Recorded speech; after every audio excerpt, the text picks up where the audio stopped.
welcome to the 12 Media News broadcast on our channel Pan-African Television. We're reaching live from our studios here on 48 Swanika Street here in Accra, Ghana, West Africa. It's a good afternoon to all the 32 neighboring countries watching us from far and near. We're also streaming live on Facebook at Pan-African Television. My name is Maxwell Woyam Chibi. Coming up in our headlines this afternoon, residents of Tra blame NPP tax for water crisis. Accra Technical University record first case a week after reopening. Some parents expressed joy at President's decision to reopen schools.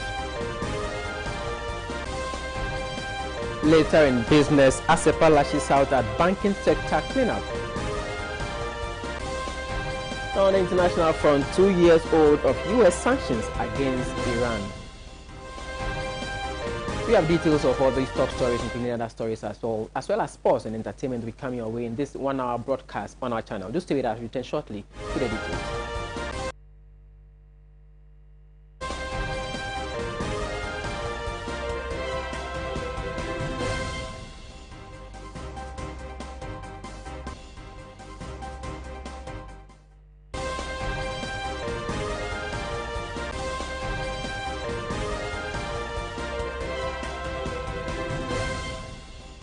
Many thanks for staying tuned. If you're just tuning in, this is Pan-African News at 12 on Pan-African Television. Also streaming live on Facebook. You can join us there and watch the live feed. Now to our first story on the local front this afternoon.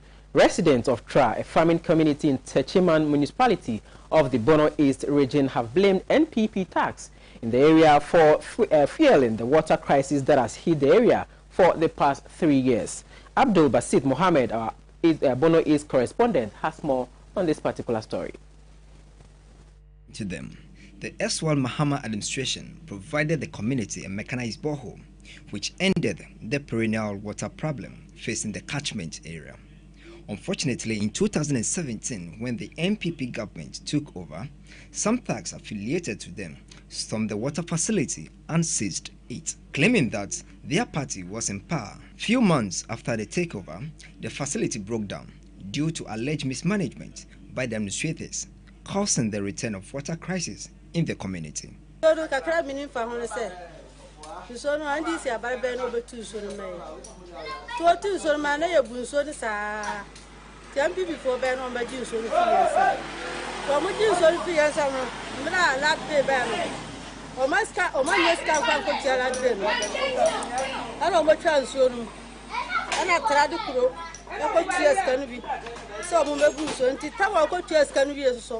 Nsoro ọma fasafo amano to maji nsoro baso sama mfie 90 yenya nsoro nom ese bini di nso atwe nso firi baabi tachiman e dia bra ye ha nti se nipa no wa mi a yenya nsoro nom obebia ni yenya nso abraba nso atwe nso ma ha yenya nso emfa nom nti se saade na ha pa nti tama omo beto asamre fo aba no na asamre man ba ho so be yensoro am nti obaja tank no sisi so a obu wo ma ebu nso kakra ye to aba na wanya no ana osana breki nso na se pipe no si ba tra ha yenya nso pra na ya no nti ya de ha ye pa e die nya ye andi za ban ba so he ni pipe o ha ni sensu o terem no be ye pipe no pipe nessa for to be anim by aban that ye be he and people aban ba so be gifire and this for bensem samre no na say no so there intimi nkora ni bi yes raba say so be ya ba be kora na me ne so nsu problem ye nya nsu problem. The assemblyman of the area, Razak Nuhu, corroborated the story after his attention was drawn to it by the residents.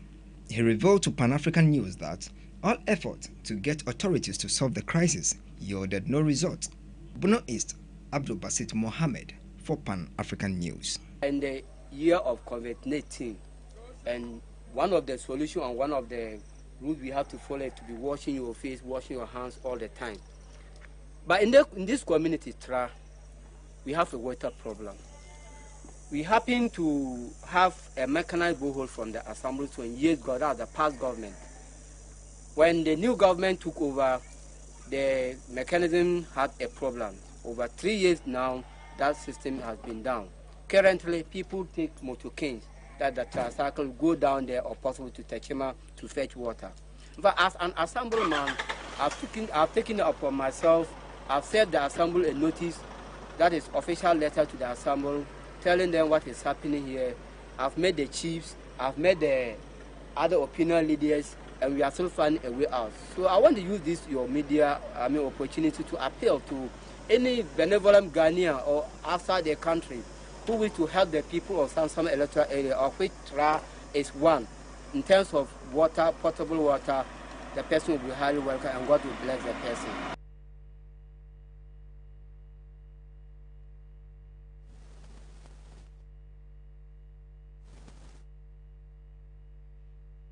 Move away from the Bono East and come back to the Greater Accra region, where management of the Accra Technical University says one person has tested positive for COVID-19 at the educational facility in less than 2 weeks after the school reopened for academic works to resume. Now, the victim, a national service personnel in an academic department, was confirmed positive after she visited a medical facility with symptoms including fever, headache, and running nose.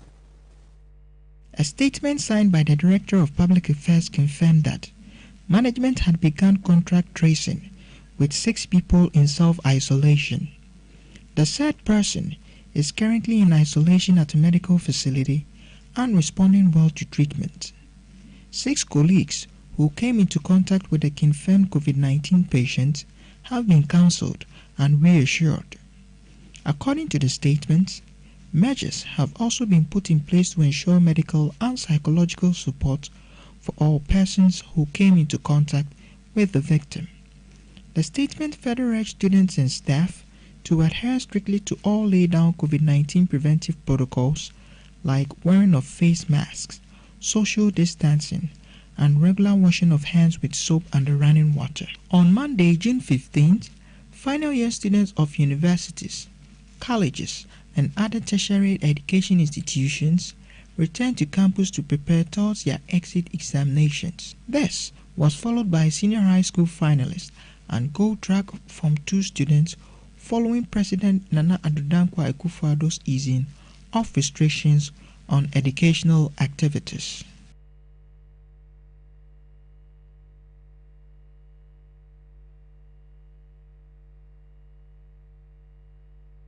Now, my colleague Ivy Abnadede Nakite was at the University of Accra Technical University this morning to assess the atmosphere on campus and how the reactions of students upon hearing this particular case of a tested case.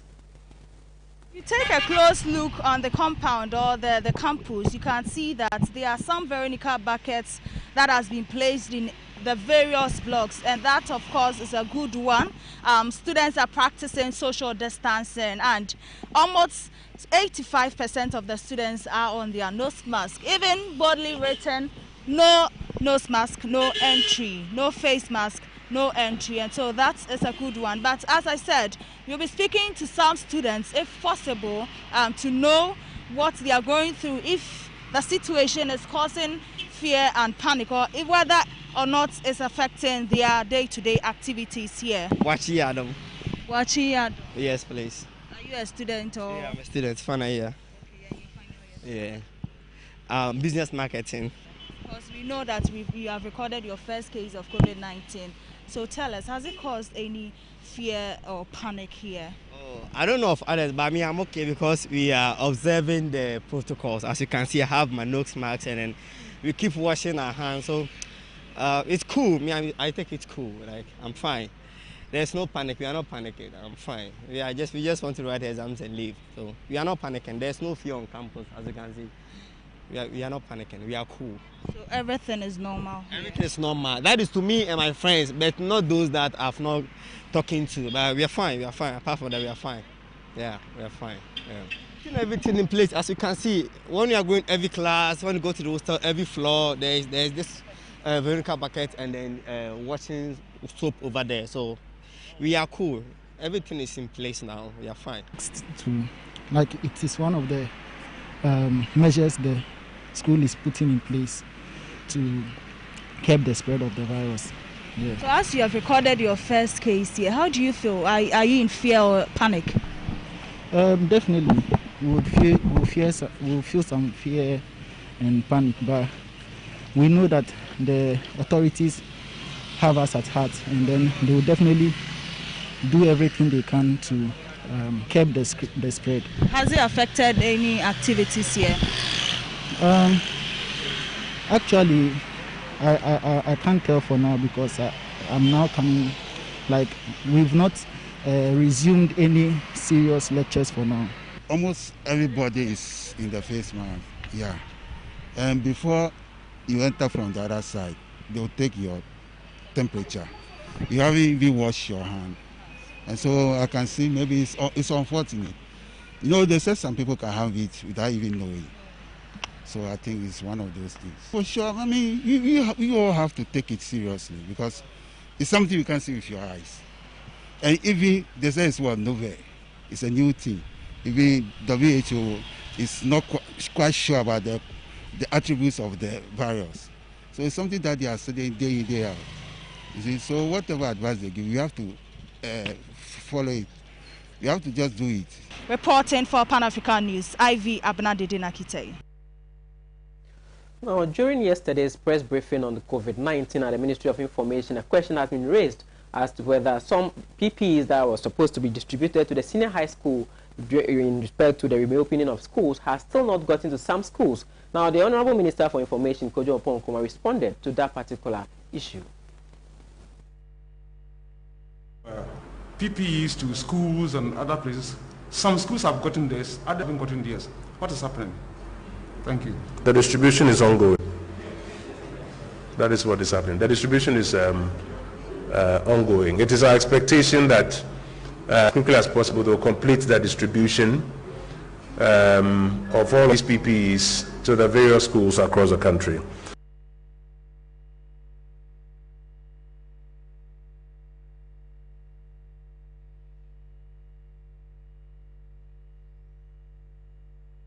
That was Honorable Oponkoma responding to the fact that the distribution is still in progress and definitely will get to the rest of the schools across the country. Going for a short breather, we'll return shortly. Do stay with us.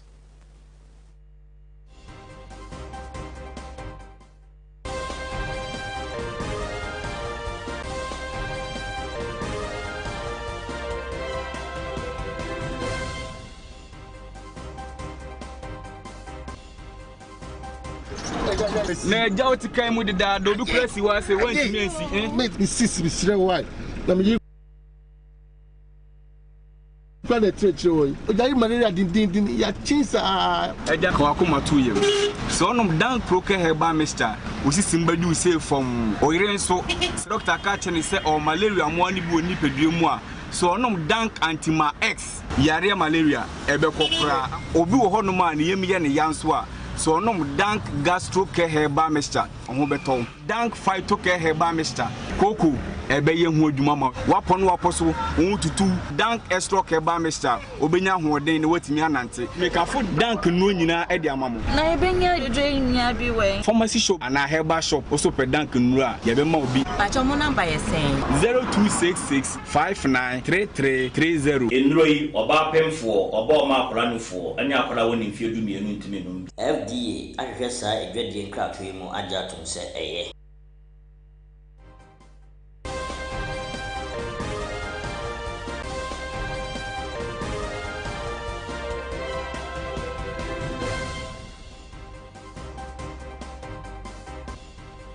Many thanks for staying tuned. Just tuning in. This is Pan African News at 12 on our channel Pan African Television, reaching live from our studios here on 48 Swanika Street here in Accra, Ghana. We're also streaming live on Facebook at Pan African Television. Now, we'll be crossing over to our regional correspondent to give us updates as to what is going on currently on the various campuses of the senior high schools that reopened school this Monday. We want to find out how things are being done and whether the protocols have been adhered to strictly by students, teaching and non-teaching staff of these various schools across the country.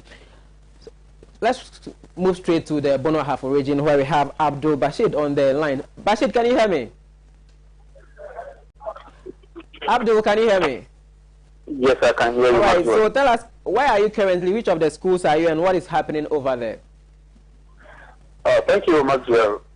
Maxwell, I started my tour of the schools in the Techima municipality, which is the Bono East regional capital, yesterday. Okay. We have all senior high schools located in the capital, namely the Techima Senior High, Mount Carmel Girls Senior High, then we have Abresi Girls Senior High, and we have the Joko Community Day Senior High, which is the E-block built by former President John Mahama. Most of the schools I visited yesterday, only a handful of students, and most of them, because the students were few and classes did not start yesterday, the protocols supposed to be put in place were absolutely missing. Okay. And when I go to Techima Senior High School, at the entrance you see a very big banner with the inscription, "No mask, no entry," with a picture of a person wearing mask. Okay. Just after the banner, when you enter into the school, there is a Veronica bucket, only one place there, with one person with thermometer gun taking your temperature. Okay. After that, you move into the school. Now, when I spoke to the headmaster yesterday, he indicated to me that they had received some PPEs.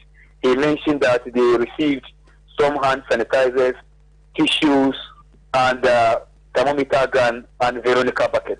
Okay. But interestingly, according to him, the Veronica buckets that were brought to them yesterday were without stand. It means they had difficulty using those Veronica buckets. You know, most of these Veronica buckets go with some stand, so that at least it will be able to give convenience to users. But in their case, it's only the Veronica buckets that were brought without the stand. So they had difficulty using the Veronica bucket. The only Veronica bucket I saw at the entrance was what the school managed to procure. Okay. Right. And then he also indicated that the nose masks were not provided for the school. So does that mean it's only some students who reported came with their own nose mask, and some teachers also came with their own nose mask. But this morning, when I visited the school again to find out whether these challenges he enumerated to me yesterday have been resolved, I got there and I saw additional Veronica bucket added with some thermometer guns also added. And lesson actually began this morning. I entered some of the classrooms and realized that the social distancing is being held. But most of the students in the class were not wearing nose mask, including even some of the teachers at the Techima Senior High School. I contacted the headmaster. He told me that there has been improvement. Thermometer guns were added, so right now they have about 12 thermometer guns, and the stand which they complained about have also been brought in today. So there has been some level of improvement as against what I saw yesterday. But the only thing that is missing is that most of the students and the teachers were not wearing nose mask, though the social distancing is being observed in the classroom. That is Techima Senior High School. When I moved to the Mount Carmel Girls Senior High School, Abdul, quickly, just wrap up for me with this one. Hello? Yeah, because of time, wrap up with this one quickly. Okay. When I moved to Mount Carmel Girls Senior High School, the students there are not many, only few of them. And so classes did not start. They were asked to do some work for the protocol measures to also be put in place so that classes will resume tomorrow. So I spoke to the headmistress and she said protocols are being put in place to ensure that lessons begin tomorrow. So Maxwell, that is the few I can tell you. All right, thank you very much. Thank you very much, Abdul. And that was our Bono, the Brown Ahafo Ashanti regional correspondent, Abdul Basit, giving us some updates as to the preparations and, of course, the protocols being observed on campuses of the various schools in that particular region. We're talking about the Bono Ahafo region. That was Abdul Basit giving us updates as to how the protocols are being observed. Social distancing not too much observed. Of course, Veronica buckets were placed at vantage point for students and teaching and non-teaching staff to wash their hands regularly. And of course, he also touched on the fact that some students and teachers were actually not on nose masks, even though it's part of the precautionary measures put in place to curb the spread of this particular virus when students return back to school to resume academic work. So we'll be crossing over to the Ashanti region where we'll be having Isaac Autry on the line to tell us how their situation is over there, how their students are also responding, of course, teaching and non-teaching staff also responding to that particular COVID-19 protocols. Isaac, if you can hear me, tell us where are you currently and what you've gathered so far. Well, thank you very much. Yesterday, when the school reopened, we went around and monitored some of the schools that have been receiving students or the Form 3 students into the various schools. So yesterday, I visited Kumasi, Kumaka. I also went to Kumasi Senior High, and I also went to Yasan Girls, and also I went to Okeiti Senior High School in the Osaka over here. But yet, in the most places that we went at the front of the schools, we realized that they've been able to place the no mask, no entry, in most of the entrance and most of the places that we came around. And at a security checkpoint, there's also a security person that will ensure that students are in their masks and also their temperature will be before allowed to go into the school. But the main challenge that we observed in most of the places that we went was that there hasn't been provision for the PPEs as promised by the government, and also many other things that was also said by the Education Ministry that is provided into the school. So this morning I went into Yasantua Senior High, where we observed that there have been a lot of improvement as compared to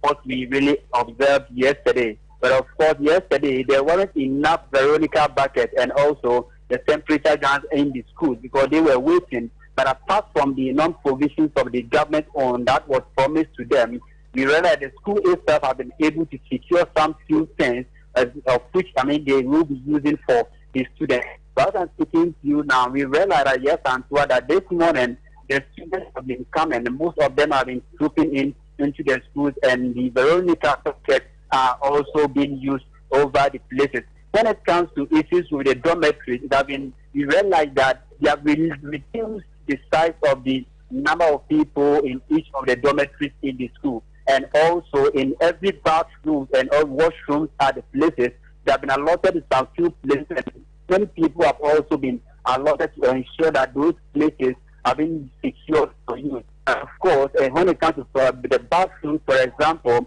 3 to 4 people are expected to use one bathroom. Because the juniors are not in now, they have gotten enough space to spread the people in the dormitory that they are in. So authorities say that they have assigned every dormitory to a teacher where they will be expecting and ensure that the students are observing, the social distancing. But we have an opportunity to speak to some few students that arrived yesterday and also this morning. And what we are being told is that the only fear that there is troubling them are people that will be traveling from Accra, Kumasi, and other places into the campuses to come and stay in the dormitories because as they are coming, they will board a buses and they will various transport services.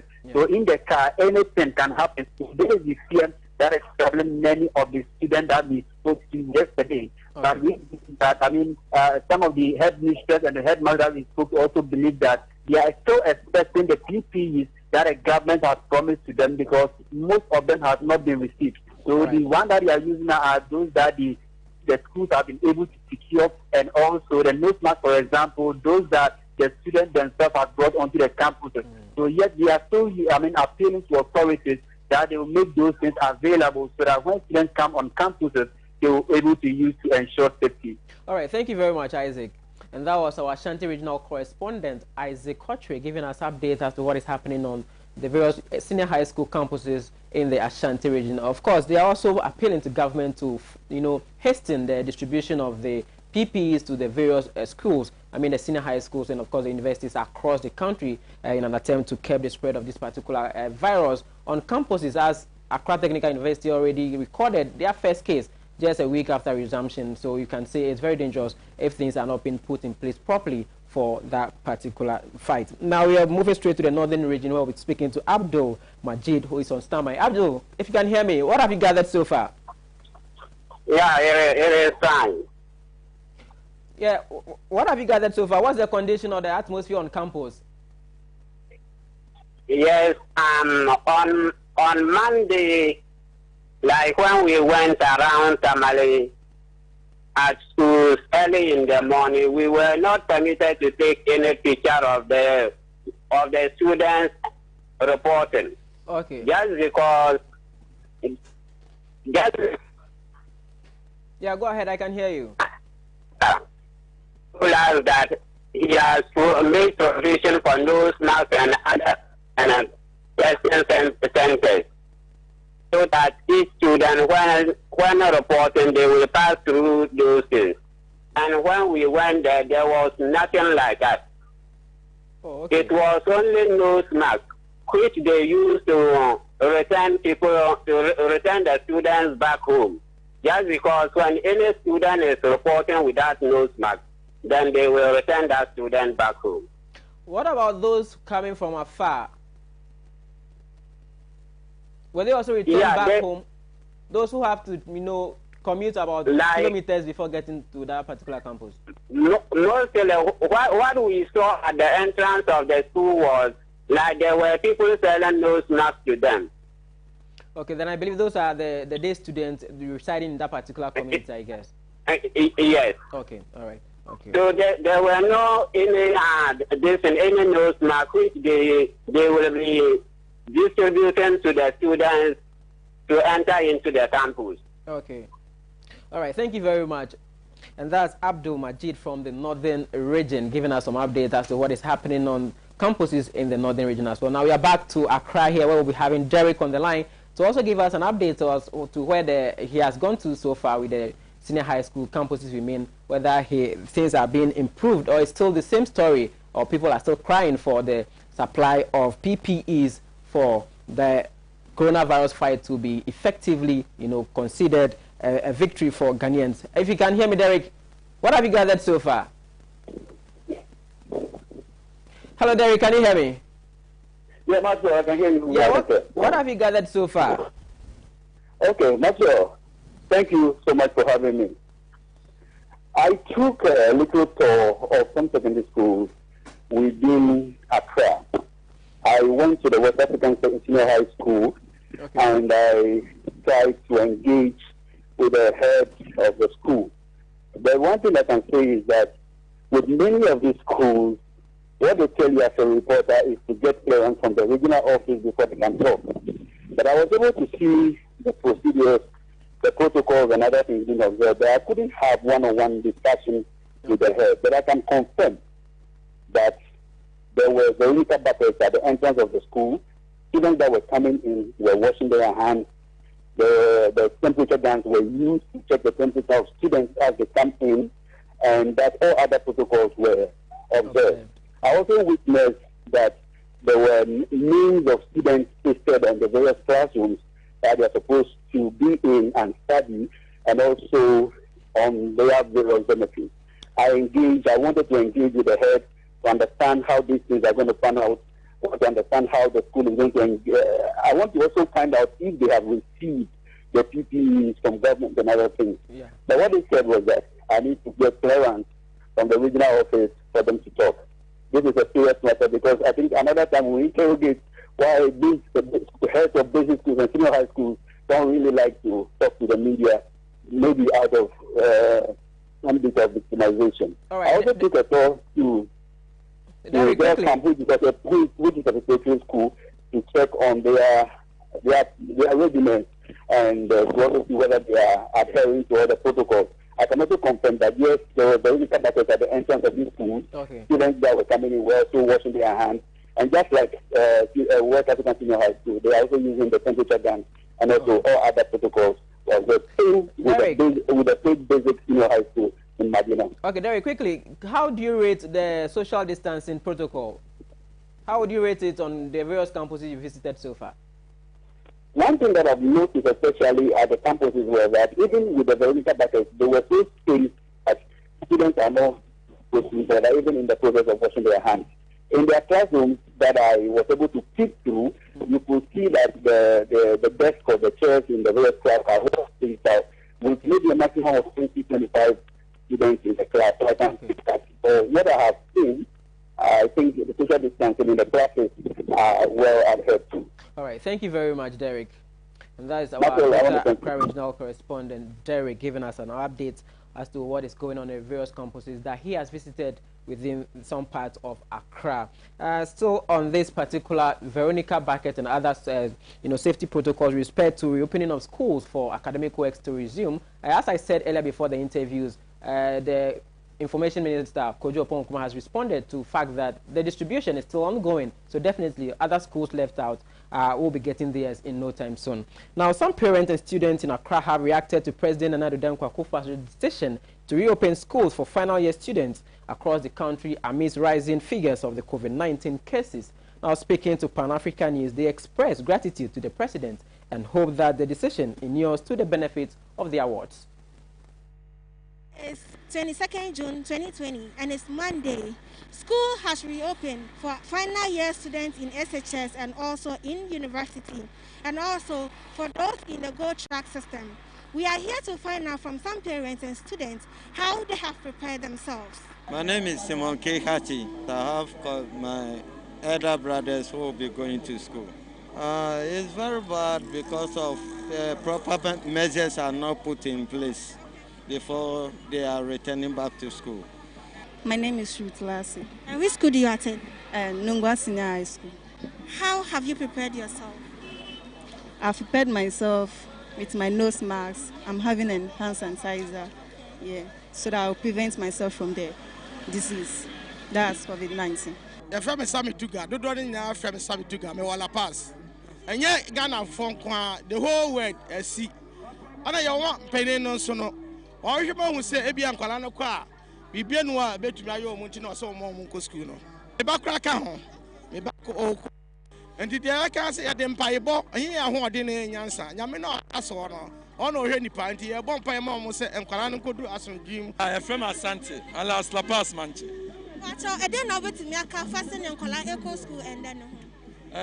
The Americans say, I'm saying, I am Sabano, Yatua Bamano. Also, I'm said, you are Yadia F. As I say, only the Obey Bia on Fana Jane, I am so afraid doctors, not Nassimomu, not church, say, send, bet me up. I'm so sure, Mamma Bebre, I resume Sadia and I cannot pay bet. Was a banner to Boas, a Yabia Kakakra. Imagine say, dear Aman Penino, and show Diabano, a Yadia boy and Colano. And yea, now I had in Pi Bonnie, I want the betanichi. No question. So you heard from some students and also parents and how they feel about the situation concerning the awards going back to school. For Pan-African News, Elizabeth Mafo, La Paz.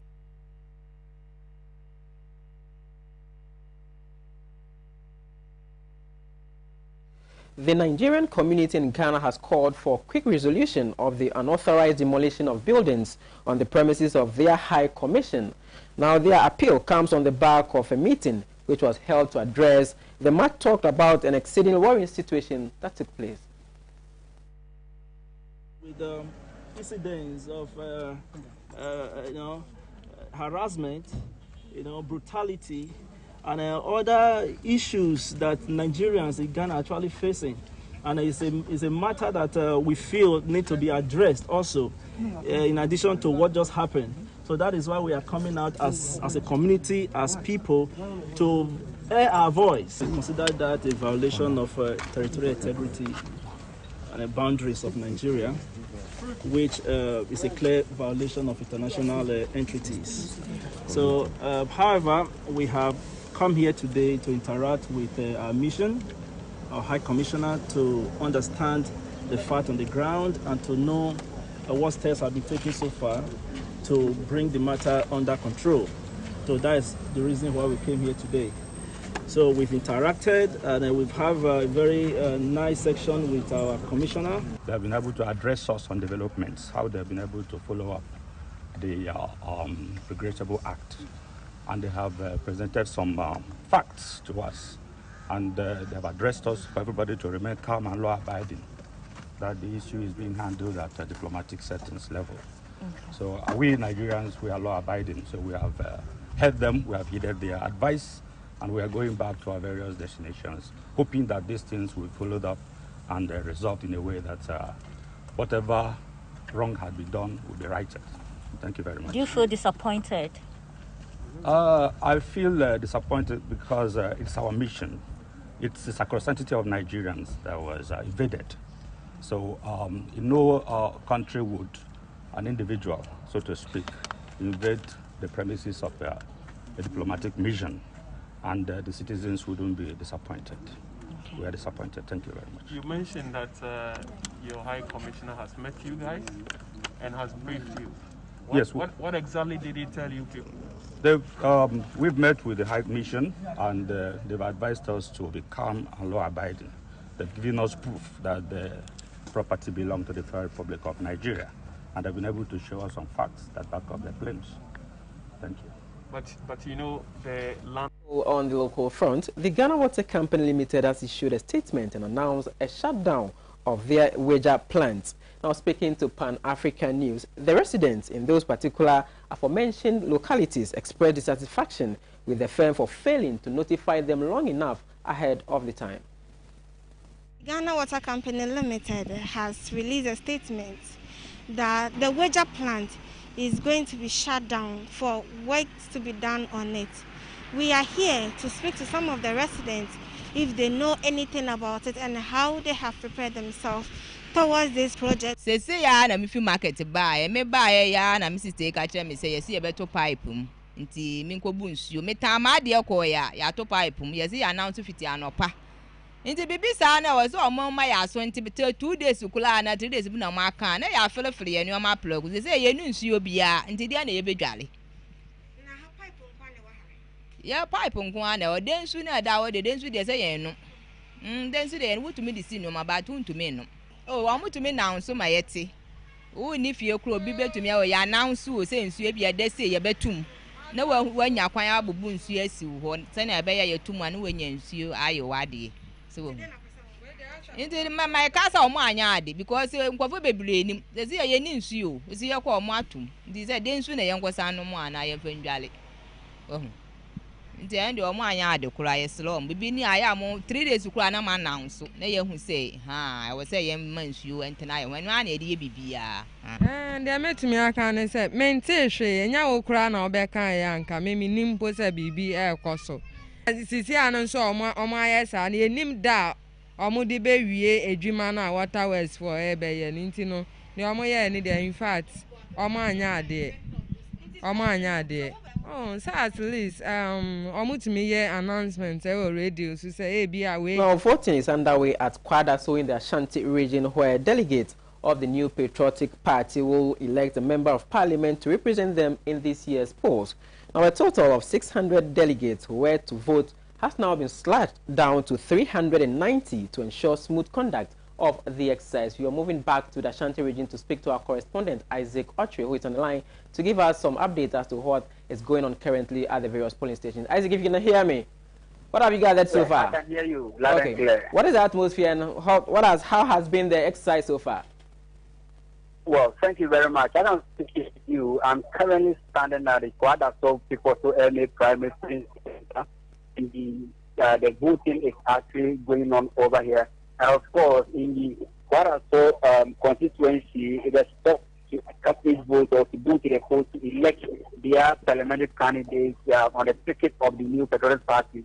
Last week Saturday, we understood that most of the constituencies within the country actually experienced this particular exercise with exemption of Kwadaso, where there was some glitches and all the countries that could not allow authorities to hold that particular voting on Saturday. But as I'm speaking to you, currently the voting has started already, and of course, very soon it will be ending. And the Kwadaso constituency, they were expected, delegates was around 613 delegates were expected to cast their vote.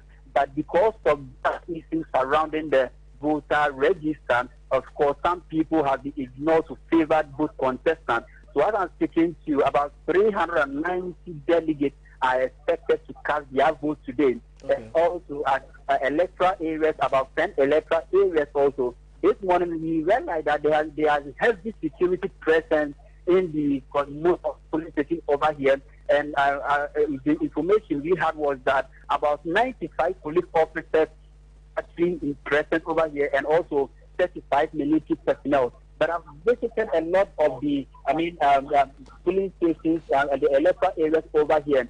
We went to Branchmark Bethel Methodist, quite also Bethel Methodist, where we expect that 9 delegates will cast their vote. We also went to Agrek and Zema Methodist. We also went to Ebnase, where we expect that 40 delegates will cast their vote, and also quite also people. So where I'm standing right now, also 36 delegates are expected to cast their vote. Other electoral areas include Sanoso and also Quad North and also Methodist Retreat Center, where there will be the coalition after. So as I'm speaking, Isaac, information is gathered. Isaac, Hello? because of time, can you give us some accounts about the safety protocols put in place? Are they adhering to it strictly, or there's nothing like that? Yes, I will be coming there shortly. But yes, there have been safety protocols. As I'm speaking, we have Veronica bucket and also automatic solar, hand washing machine is also right over here. So when it comes to safety protocols, that have been observed, and also the security what about social distancing? also to ensure that after voting, you wouldn't be allowed to stay around, except the media personnel and also the observers are allowed to do these things. And okay, Isaac, the media personnel, yes. What about social distancing? Are they observing that? Yes, social distancing is being observed currently as the voting is going on. But we are only hoping that after everything and counting, the social distancing will also be observed, because I'm lucky to observe that when they are voting, you can see that the social distancing and the protocols are being observed. But when it comes to the counting and the declaration of the results, there is where you will see delegates and also other supporters grouping in and violating the social distancing protocols. So I'm speaking to the social distancing protocols are really observed. But just before I go, there are 3 contestants at the area here right now, the quad assault, the incumbent member of parliament, Dr. S.K. Nwama, and also Mr. Vincent Frimpong Menu, and also Mr. Kinsley Nyako are the contestants. They are contesting for the election today in quad assault constituency. All right, thank you very much for the update. And that was Isaac Ocho, Ashanti Regional Correspondent, giving us some updates about the NPP primaries that is taking place in the Ashanti region, with some 390 delegates to cast their vote for their representatives in Parliament. Now we head straight to Ivory Coast, where Ivorian authorities have captured a terrorist leader who led the attack on a military post at Kafolo on the northeastern border with Burkina Faso on June 11, following a large-scale raid. Now, according to Defense Minister Ahmed Bakayoko, the raid resulted in the arrest of other people directly involved in the attack.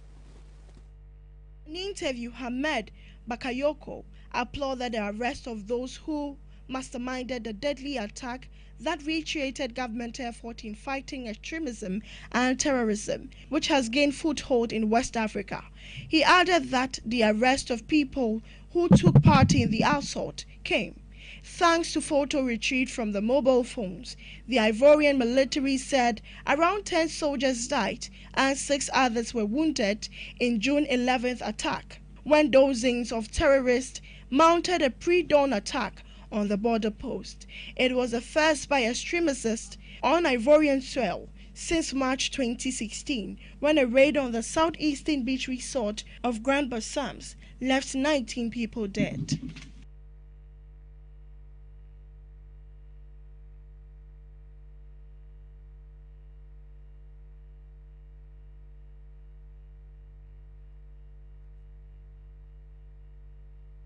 On the local front, coming up is business. Just stay with us.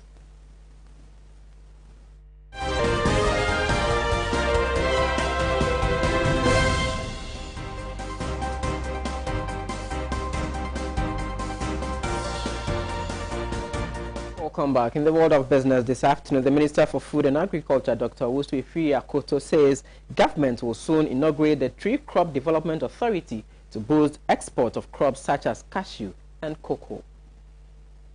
The Crop Authority, which is part of government's Planting for Food and Jobs program, has been passed by Parliament and assented to by the President.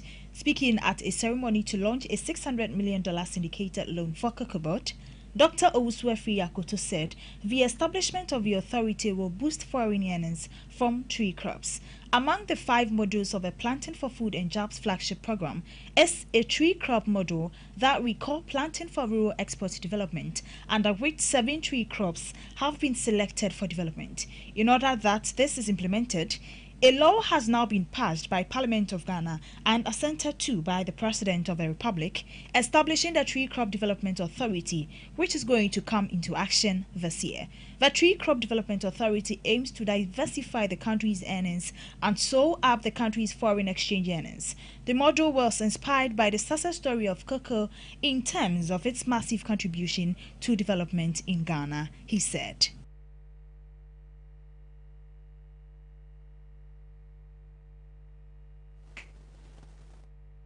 From the world of business, coming up is our story from our international partners, People's Dispatch. Stay with us.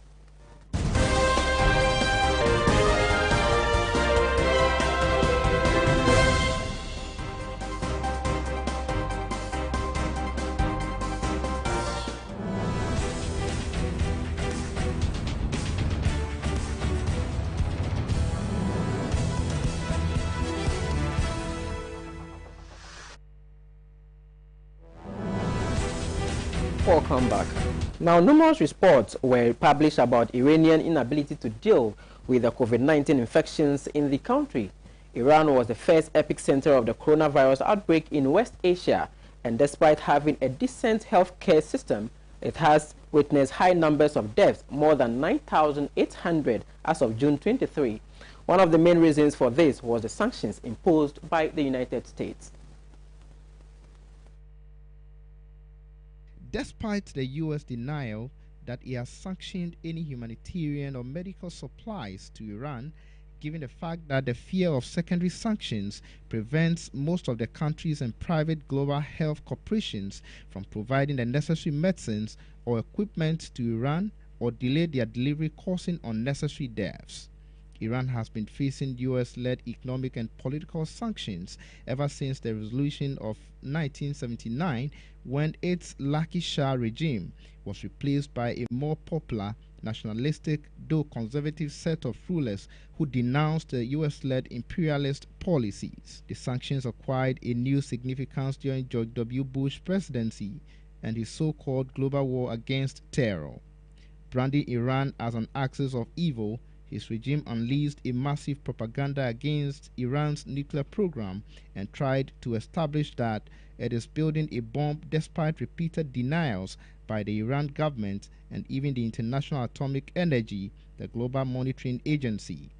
The hitherto unilateral U.S. sanctions were adopted and provided legitimacy by the UNSC Resolution 1747 in 2007, which included sanctions on Iranian scientific researchers, investment in the country, and arms embargo, amongst others.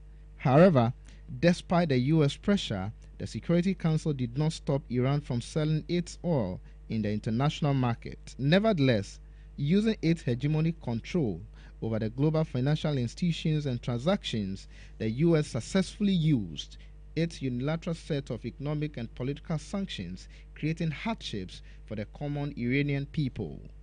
The Joint Comprehensive Plan of Action, signed after a long process of talks in the aftermath of 2008 economic crisis and defensive phase of imperialism with Chinese and Russian persuasion, became the basis on which UNSC Resolution 2231 made a blueprint of lifting of sanctions in return of Iranian compliance with its provisions.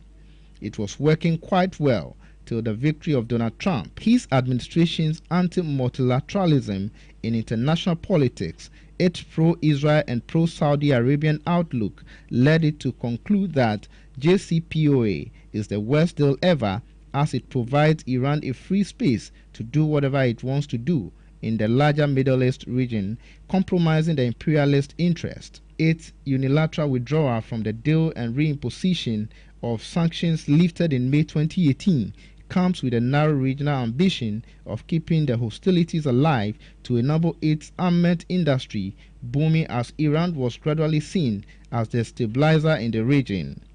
The sanctions imposed under the so-called maximum pressure campaign against Iran can be divided in three broad categories: economic sanctions, which include ban on the trade of oil and other commodities, and freezing of its global assets, including the payment of commodities exported, with the objective of drying the state revenues and crippling the economy, which is highly dependent on oil and related sectors. Economic sanctions also include ban on foreign investment in the country. The second set of sanctions are related to political and diplomatic sanctions, such as terming Islamic Revolutionary Guard Corps as a terrorist organization and terming some high-level state officials as persona non grata. The third set of sanctions are related to the ban of scientific and technological cooperation, which can include the restrictions on individuals or organizations involved in nuclear and other essential research. All these sanctions have economic repercussions, and the U.S. has used all of them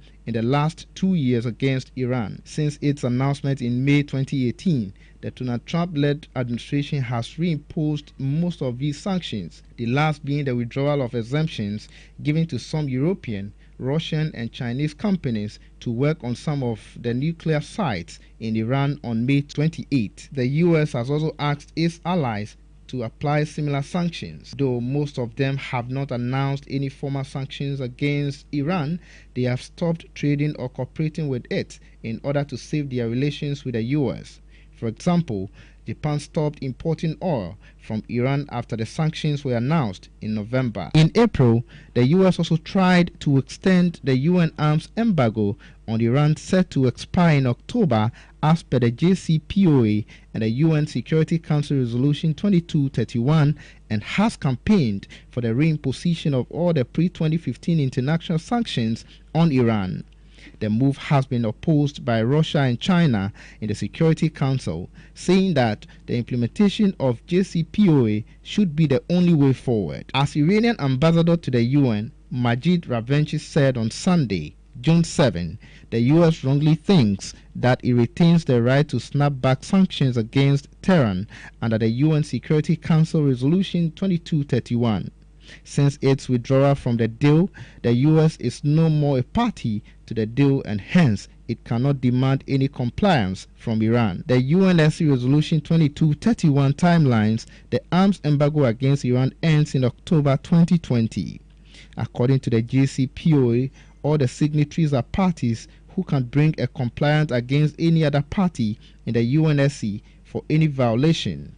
But the U.S. uses its veto power and its financial might to suppress all attempts to create a rule-based international order and wants the arms embargo to be extended.